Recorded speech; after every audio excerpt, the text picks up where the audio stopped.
As I trudged down the dimly lit streets, the harsh glare of the city lights behind me, I couldn't help but feel a shiver run down my spine. The cold, biting wind cut through my jacket, and the eerie silence that enveloped the night only heightened my unease. I knew I had to reach home soon, but the path ahead seemed longer and lonelier than ever before. It was a night like any other, or so I thought, as I'd been working late at the office. My footsteps echoed on the deserted sidewalk, a stark contrast to the bustling city I knew during the day. The city's heart was now a shadowy abyss, with only the occasional flicker of a streetlight to guide my way. My phone buzzed in my pocket, startling me. I pulled it out and saw a message from my roommate, Sarah. "Hey, are you okay? You shouldn't be walking home alone at this hour."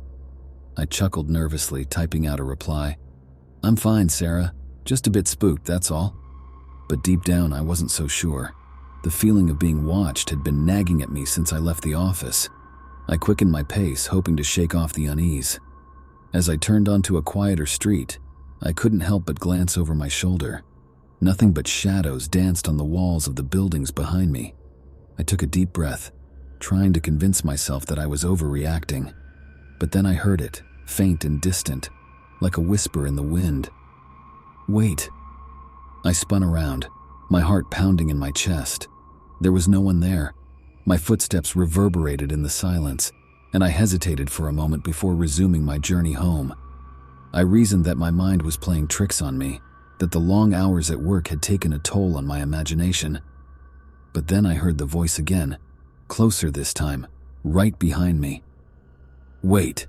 I froze, dread washing over me. The voice was barely audible, but there was no mistaking it. It sounded like a child alone on the streets at this hour. "Who's there?" I stammered, my voice trembling. Silence. I slowly turned around, scanning the darkness. And then from the corner of my eye, I saw a figure dart behind a parked car. My heart raced, and I took a cautious step forward. "Are you lost?" I called out. There was no response. The only sound was the distant hum of a passing car. I took another step, my footsteps echoing loudly in the eerie silence. As I reached the car, I peered behind it, but there was no one there, just an empty street. Then, from the darkness, the voice returned, this time right beside me, almost in my ear. "Wait!" I jumped, my pulse pounding in my temples. My eyes darted around, but I saw no one. The voice had been so close, yet there was no one there, no child, no figure, just emptiness. A sense of dread washed over me, and I knew I had to get home as quickly as possible. I broke into a sprint, my breaths ragged, my heart threatening to burst from my chest. I didn't dare look back. I could feel the presence, the unseen entity drawing nearer. With every step, the voice grew louder, more desperate. "Wait!" My mind raced with fear as I reached my front door. I fumbled for my keys, trembling, struggling to fit the key into the lock. The voice was now a relentless, ghostly whisper, and I was certain it was right behind me. Finally, I pushed the door open, stumbling inside, and slammed it shut, locking it with a trembling hand. The voice ceased, and an eerie stillness settled over my apartment. I leaned against the door, gasping for breath, my heart still racing. As I was about to take my shoes off and walk up to my room, I heard the floorboards creak in the living room. I froze. I stared at the door, paralyzed with fear. I could feel my heart in my throat at this point. The creaking got closer and closer to the old living room door. Then, seemingly out of nowhere, it stopped. I managed to get my breath back, but then suddenly the door swung open. I screamed and took up the best fighting position I knew at the time, preparing to potentially have my final stand right there in my corridor. "John, what the hell are you doing?" It was Sarah. My heart dropped and I gave her a massive hug. I didn't know whether to laugh or to cry. "Oh my God, I'm so glad it's you," I exclaimed. "Right. Well, thanks for waking me up, John. You're doing all my dishes tomorrow," she said. I was more concerned with being safe in my house at this point, so I apologized and gladly accepted. I knew this was the last time I'd ever be walking home so late.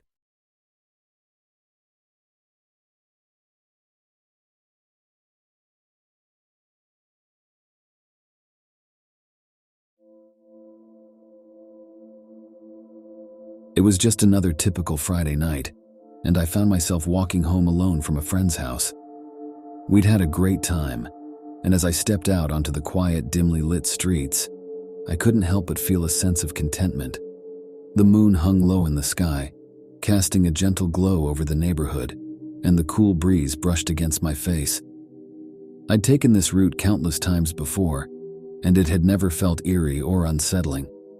The streetlights hummed softly, casting comforting pools of light on the pavement. My footsteps echoed in rhythm with my thoughts, and I couldn't help but smile at the peaceful solitude of the night. As I walked past familiar houses, I watched the soft curtains sway gently in the breeze, the dim glow of televisions flickering behind closed windows. The occasional car passed by, its headlights briefly illuminating the road before fading into the distance. It was all so normal, so routine. But as I rounded the corner onto my street, a subtle change in the atmosphere seemed to settle over me. The streetlights here were older and dimmer, their flickering more pronounced. I shook off the feeling, chalking it up to my overactive imagination. The sidewalk stretched ahead, and I couldn't help but glance around, taking in the quiet surroundings. There was no one else in sight, just empty sidewalks and silent houses.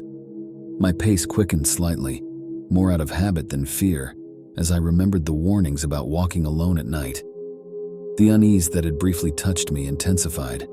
It was as though something had shifted in the air, a silent whisper of danger.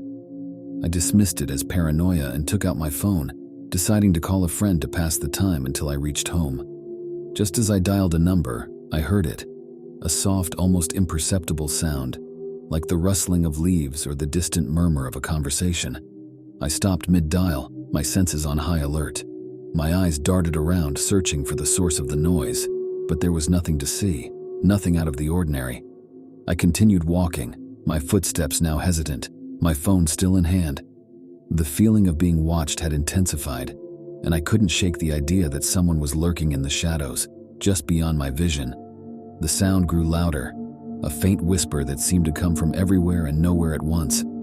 Panic set in, and I increased my pace, clutching my phone tightly. I knew I needed to get home as quickly as possible. Suddenly, from the corner of my eye, I saw something maybe 15 feet away, a shadowy figure just at the edge of the dimly lit street. My heart hammered in my chest and I couldn't breathe. The figure seemed to stand so incredibly still that it seemed almost as if he was using every ounce of its energy to not move.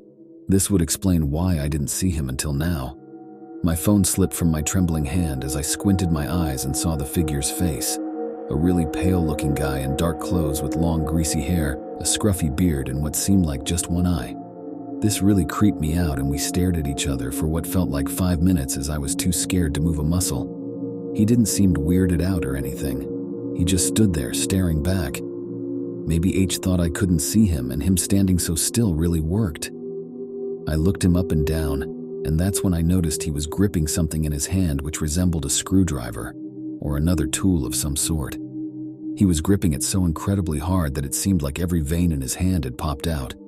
Everything about this guy just screamed, "Get the hell out of there!" But I just stood there.